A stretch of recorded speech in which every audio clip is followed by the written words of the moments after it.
Both poverty and riches are the offspring of thought. Thoughts are things. The man who thought his way into partnership with Thomas A. Edison.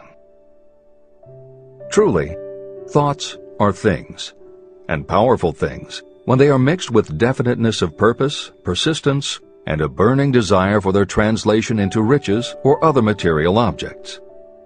Some years ago, Edwin C. Barnes discovered how true it is that you really can think and grow rich.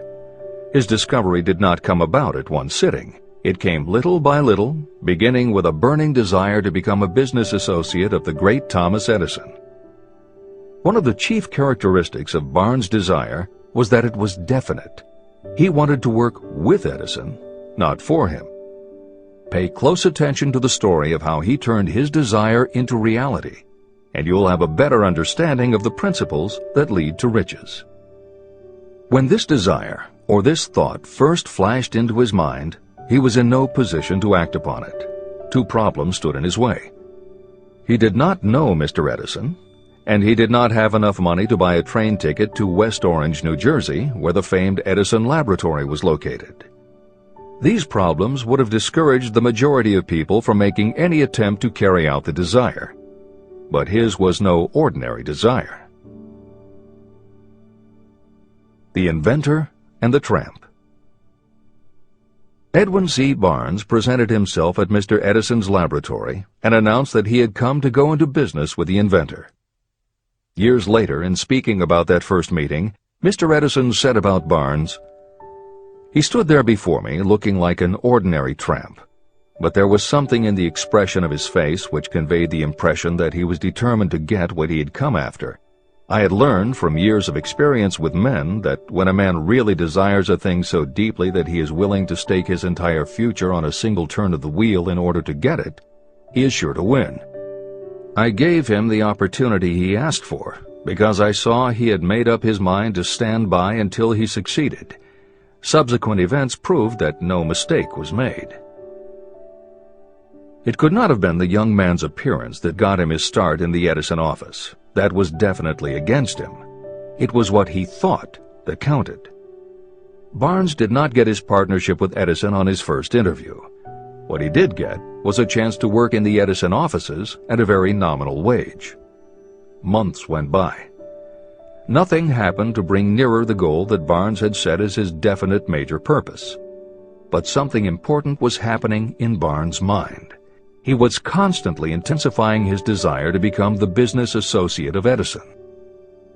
Psychologists have correctly said, when one is truly ready for a thing, it puts in its appearance. Barnes was ready for a business association with Edison, and he was determined to remain ready until he got what he was seeking. He did not say to himself, well, what's the use? I guess I'll change my mind and try for a salesman's job. But he did say, I came here to go into business with Edison, and I'll accomplish my goal if it takes the remainder of my life. He meant it. What a different story people would tell if only they would adopt a definite purpose and stand by that purpose until it had time to become an all-consuming obsession. Maybe young Barnes did not know it at the time, but his bulldog determination and his persistence in focusing on a single desire was destined to mow down all opposition and bring him the opportunity he was seeking. When the opportunity came, it appeared in a different form and from a different direction than Barnes had expected. That is one of the tricks of opportunity. It has a sly habit of slipping in by the back door, and often it comes disguised in the form of misfortune or temporary defeat. Perhaps this is why so many people fail to recognize opportunity. Mr. Edison had just perfected a new device, known at that time as the Edison dictating machine. His salesmen were not enthusiastic about the machine. They did not believe it could be sold without great effort. Barnes saw his opportunity. It had crawled in quietly, hidden in a queer-looking machine that interested no one but Barnes and the inventor. Barnes knew he could sell the Edison dictating machine, and he told Edison so. Edison decided to give him his chance. And Barnes did sell the machine. In fact, he sold it so successfully that Edison gave him a contract to distribute and market it all over the nation. Out of that business association, Barnes made himself rich in money, but he did something infinitely greater. He proved that you really can think and grow rich. How much actual cash that original desire of Barnes was worth to him, I have no way of knowing. Perhaps it brought him $2 or $3 million. Editor's comment: $3 million in the early years of the 20th century would be comparable to more than $50 million in terms of buying power at the beginning of the 21st century. This is the end of the editor's comment. But the amount becomes insignificant compared with the greater asset he acquired: the definite knowledge that an intangible impulse of thought can be transmuted into material rewards by the application of known principles. Barnes literally thought himself into a partnership with the great Edison.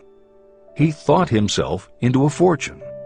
He had nothing to start with except knowing what he wanted and the determination to stand by that desire until he realized it.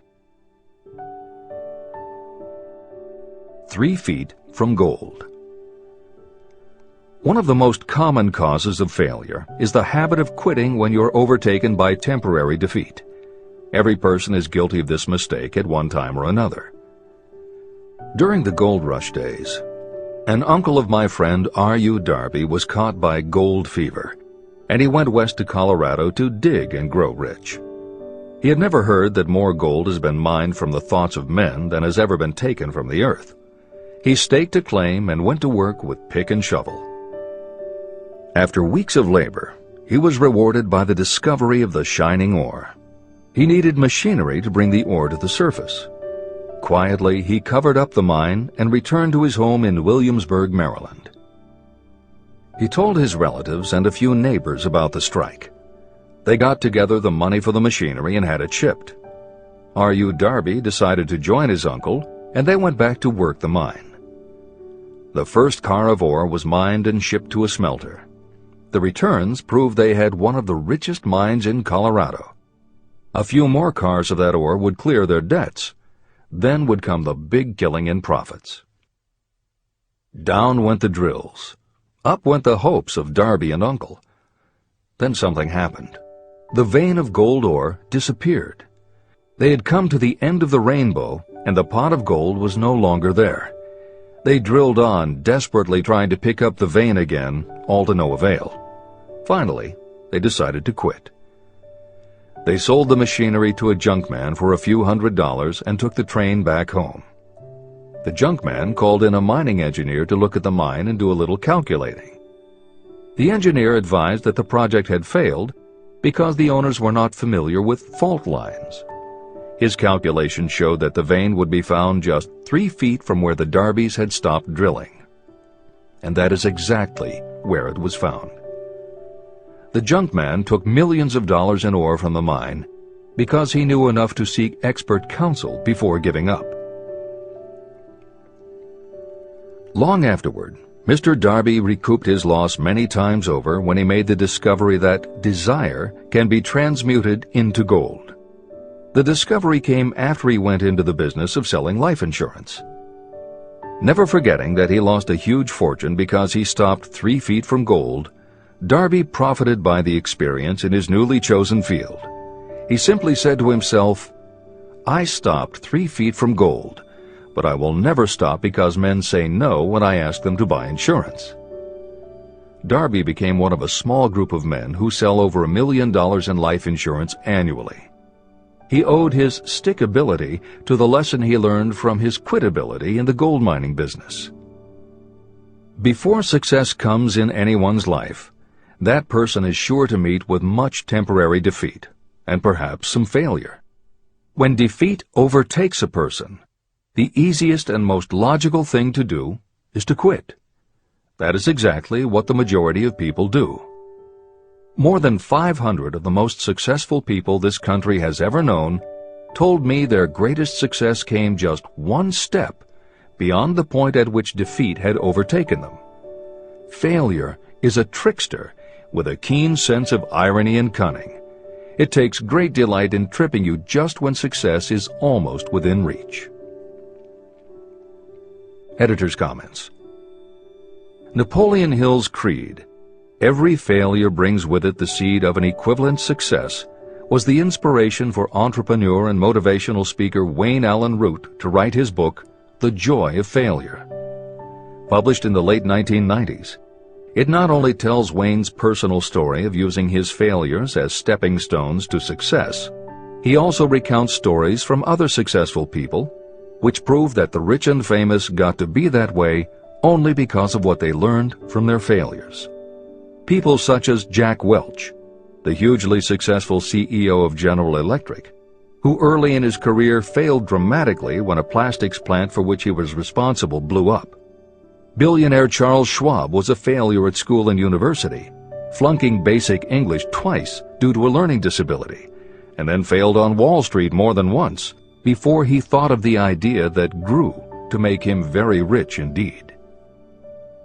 Sylvester Stallone, Bruce Willis, Oprah Winfrey, Bill Clinton, Stephen Jobs, Donald Trump, and a host of other equally well-known achievers all had to fail in order to learn the lessons that ultimately made them successes. Every one of them was a failure, but none of them was defeated. Charles F. Kettering, who patented more than 200 inventions including the automobile ignition, the spark plug, Freon for air conditioners, and the automatic transmission, said, "From the time a person is 6 years old until he graduates from college, he has to take 3 or 4 examinations a year. If he flunks once, he is out. But an inventor is almost always failing. He tries and fails maybe 1,000 times. If he succeeds once, then he's in." These two things are diametrically opposite. We often say that the biggest job we have is to teach a newly hired employee how to fail intelligently. We have to train him to experiment over and over and to keep on trying and failing until he learns what will work. Failures are just practice shots. This is the end of the editor's comment. A 50-cent lesson in persistence. Shortly after Mr. Darby received his degree from the University of Hard Knocks, he witnessed something that proved to him that no does not necessarily mean no. One afternoon, he was helping his uncle grind wheat in an old-fashioned mill. The uncle operated a large farm on which a number of sharecropper farmers lived. Quietly, the door was opened, and a small child, the daughter of a tenant, walked in and took her place near the door. The uncle looked up, saw the child, and barked at her roughly, "What do you want?" Meekly, the child replied, "My mom says to send her 50 cents. "I'll not do it," the uncle retorted. "Now you run on home." But she did not move. The uncle went ahead with his work, not noticing that she did not leave. When he looked up again and saw her still standing there, he said, "I told you to go on home. Now go, or I'll take a switch to you." But she did not budge. The uncle dropped a sack of grain he was about to pour into the mill hopper and started toward the child. Darby held his breath. He knew his uncle had a fierce temper. When the uncle reached the spot where the child was standing, she quickly stepped forward one step, looked up into his eyes, and screamed at the top of her voice, "My mom's got to have that 50 cents!" The uncle stopped, looked at her for a minute, put his hand in his pocket, took out $50, and gave it to her. The child took the money and slowly backed toward the door, never taking her eyes off the man whom she had just conquered. After she had gone, the uncle sat down on a box and looked out the window into space for more than 10 minutes. He was pondering, with awe, over the whipping he had just taken. Mr. Darby, too, was doing some thinking. This was the first time in all his experience that he had seen a child deliberately master an adult. How did she do it? What happened to his uncle that caused him to lose his fierceness and become as docile as a lamb? What strange power did this child use that made her master of the situation? These questions flashed into Darby's mind, But he did not find the answer until years later, when he told me the story. Strangely, the story of this unusual experience was told to me in the old mill on the very spot where the uncle took his whipping. As we stood there in that musty old mill, Mr. Darby repeated the story and finished by asking, "What can you make of it? What strange power did that child use that so completely whipped my uncle?" The answer to his question will be found in the principles described in this book. The answer is full and complete.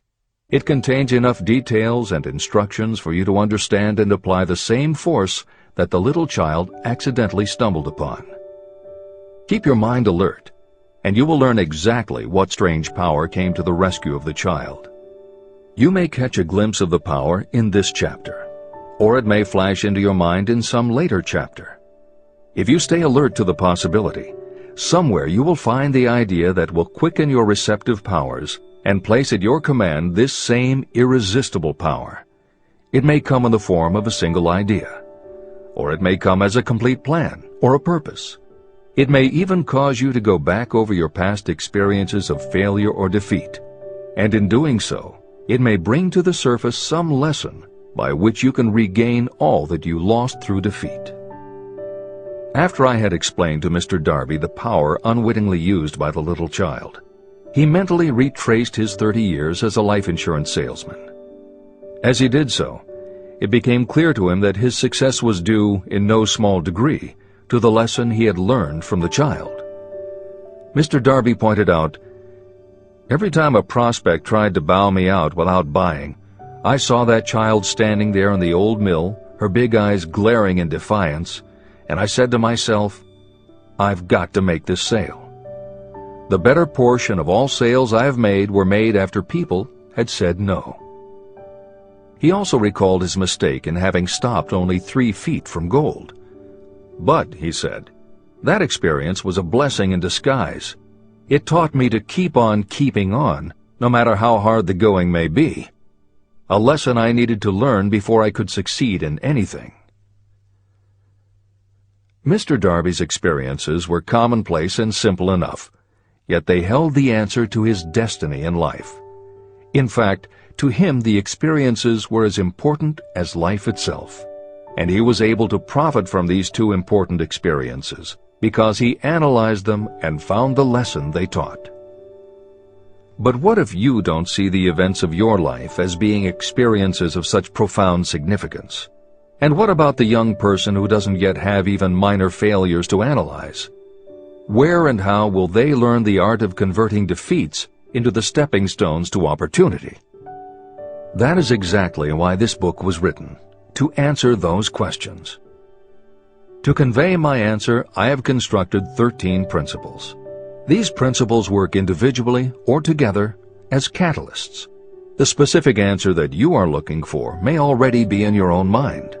Reading these principles may be the catalyst that causes your answer to suddenly come to you as an idea, a plan, or a purpose.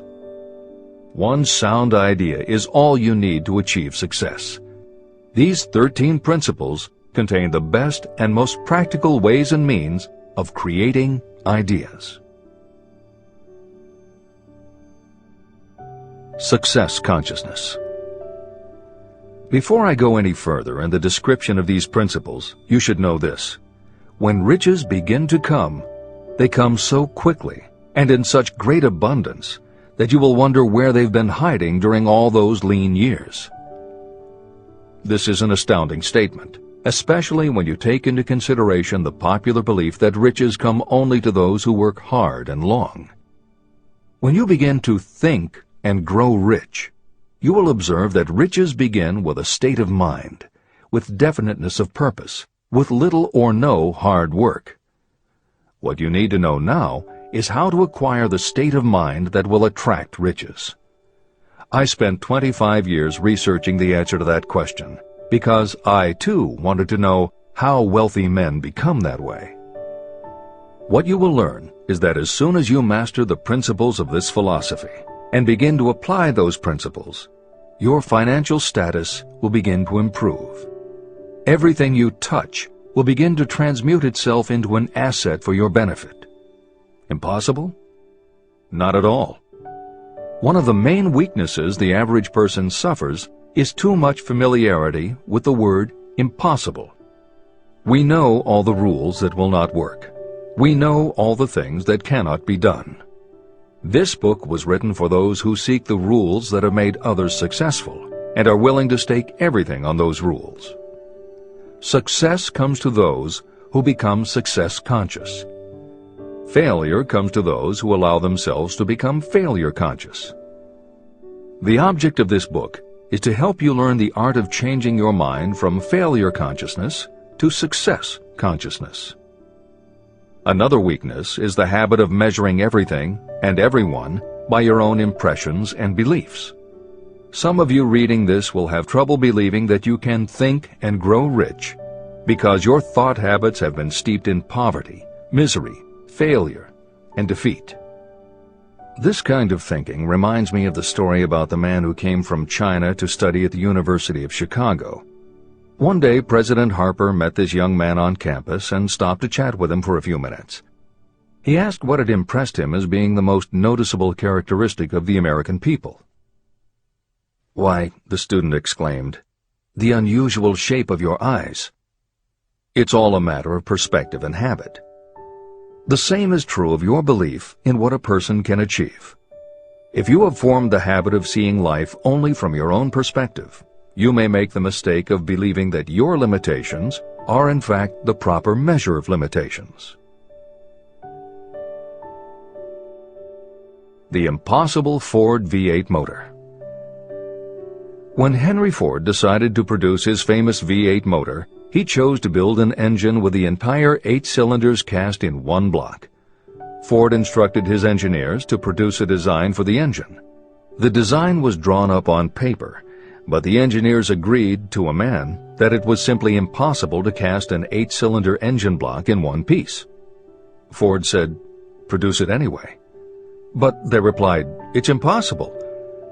"Go ahead," Ford commanded, "and stay on the job until you succeed, no matter how much time is required." So the engineers went ahead. 6 months went by. Nothing happened. Another 6 months passed, and still nothing. The engineers tried every conceivable plan to carry out the orders, but the thing seemed out of the question. Impossible. At the end of the year, Ford again checked with his engineers, and again they told him they had found no way to carry out his orders. "Go right ahead," said Ford. "I want it, and I'll have it." They went ahead. And then, as if by a stroke of magic, the secret was discovered. The Ford determination had won once more. Henry Ford was a success because he understood and applied the principles of success. One of these principles is desire, knowing clearly what you want. Remember this Ford story as you continue reading this book. Pick out the lines in which the secrets of his stupendous achievement have been described. If you do this, if you can put your finger on those particular principles that made Henry Ford rich, you may equal his achievements in almost any calling for which you are suited. Editor's comments. To those readers who may interpret Ford's actions as nothing more than obstinacy, the editors would point out that he was employing a technique that has become a common part of strategic planning in many industries, including aerospace, computers, medicine, and the military. When launching large, complicated, long-term projects, the planners often know that at certain points along the way they will need components that simply do not yet exist. The fact that at the beginning there is no way to get from A to B does not deter them. There are many parts of the project they can get started on now, and they just assume that by the time they get to the point where they will need a technology or a device, they will have solved the problem of making it, and they have been proven right time and again. Stated simply, the technique is to clearly know what you want to accomplish, have faith in your ability to do it, and persist until you have accomplished your goal. This is the end of the editor's comments. Why you are the master of your fate. When the famed English poet William Henley wrote the prophetic lines, "I am the master of my fate, I am the captain of my soul," He should have informed us that the reason we are the masters of our fate, the captains of our souls, is that we have the power to control our thoughts. He should have told us that it is because in some way our brains become magnetized with the dominating thoughts that we hold in our minds. And it is as though our magnetized minds attract to us the forces, the people, and the circumstances of life that are in sync with our dominating thoughts. He should have told us that before we can accumulate riches in great abundance, we must magnetize our minds with intense desire for riches. That we must become money conscious until the desire for money drives us to create definite plans for acquiring it. But being a poet, Henley contented himself by stating a great truth in poetic form, leaving those who followed him to interpret the philosophical meaning of his lines. Little by little, the truth has unfolded itself, until I have come to know with certainty that the principles described in this book hold the secret of mastery over our economic fate. Principles that can change your destiny.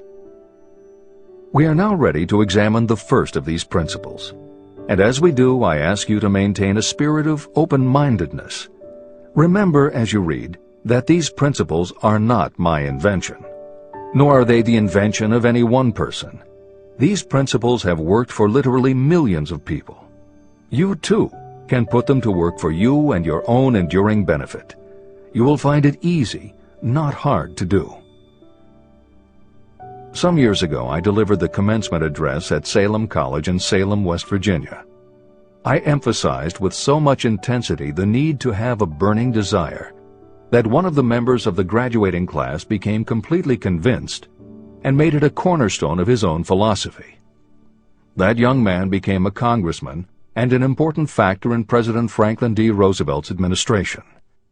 He wrote me a letter in which he so clearly stated his opinion of the principle of desire outlined in the next chapter that I have chosen to publish his letter as an introduction to that chapter. It gives you an idea of the rewards to come. My dear Napoleon, my service as a member of Congress having given me an insight into the problems of men and women, I am writing to offer a suggestion which may become helpful to thousands of worthy people. In 1922, you delivered the commencement address at Salem College when I was a member of the graduating class. In that address, you planted in my mind an idea which has been responsible for the opportunity I now have to serve the people of my state, and will be responsible in a very large measure for whatever success I may have in the future. I recall, as though it were yesterday, the marvelous description you gave of the method by which Henry Ford, with but little schooling, without a dollar, with no influential friends, rose to great heights. I made up my mind then, even before you had finished your speech, that I would make a place for myself, no matter how many difficulties I had to surmount. Thousands of young people will finish their schooling this year and within the next few years. Every one of them will be seeking just such a message of practical encouragement as the one I received from you. They will want to know where to turn, what to do to get started in life. You can tell them, because you have helped to solve the problems of so many, many people. There are thousands of people in America today who would like to know how they can convert ideas into money. People who must start from scratch without finances and recoup their losses. If anyone can help them, you can. If you publish the book, I would like to own the first copy that comes from the press, personally autographed by you. With best wishes, believe me, cordially yours, Jennings Randolph. Since that time in 1922, I watched Jennings Randolph rise to become one of the nation's leading airline executives, a great inspirational speaker, and a United States Senator from West Virginia. 35 years after I made that speech, it was my pleasure to return to Salem College in 1957 and deliver the baccalaureate sermon. At that time, I received an honorary Doctor of Literature degree from Salem College. Editor's comments. As you begin the next chapter, the editors would like to reinforce the earlier statement that what you are reading is not just a collection of theories out of which you can cherry-pick what you like. The 13 principles of success were proven by the real-life experiences of the long list of famous successful people cited earlier by Napoleon Hill. His techniques are also practiced and endorsed by the contemporary experts and authors whom the editors mentioned, following Hill's list. More than 60 million people have purchased copies of the book that you are now holding in your hands. If this book has proven to be that successful, surely you owe it to yourself to give it every chance to work for you too. Read it. Don't question it. Do it. If you don't, if you think that you know better than Napoleon Hill, if you decide to pick and choose the parts that you will believe or follow, then if you don't succeed, you will never know if your failure lies with this book or with you.